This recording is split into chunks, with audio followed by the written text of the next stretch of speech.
कि मैं जिंदा रहूंगा।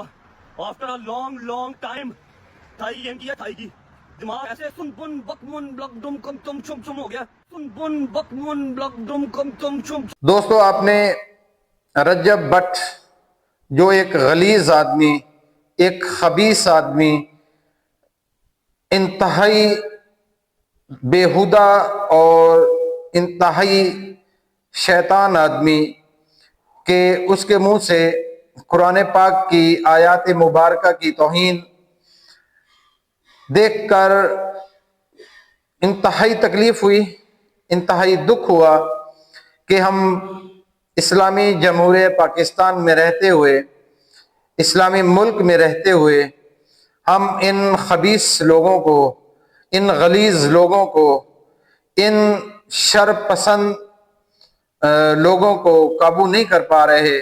हमारे कानून नाफिज करने वाले इदारे भी शायद सोए हुए हैं कि उनको ऐसे लोग जो हमारे मुआशरे में शरपसंदी और एक फिरका वारियत को भी हवा देते हैं कि इस खबीस को पकड़ा जाए।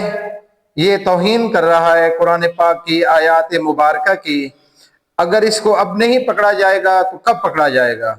इस मौके पर हर मुसलमान का खून जरूर खोलना चाहिए ताकि इन जैसे खबीस और इसकी पुष्ट पनाही करने वाले खबीस, उन खबासतों की लोगों को पता चलना चाहिए कि ये किस गंदी नाली के कीड़े हैं कि ये हरामजादा अपनी माँ, अपनी बहन, अपनी बीवी को नचाते नचाते अब यहाँ तक पहुँच गया कि अब कुरान पाक की बेहुरमती करनी शुरू कर दी।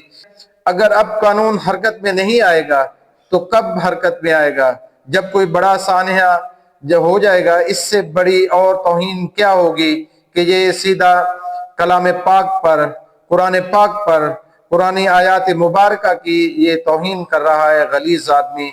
इसको पकड़ा जाए और इसको कानून के शिकंजे में लाया जाए और इसका अकाउंट, सोशल मीडिया अकाउंट, हर चीज बंद की जाए ताकि आम लोगों तक ये तौहीन आमेज चीजें ना पहुंच सकें।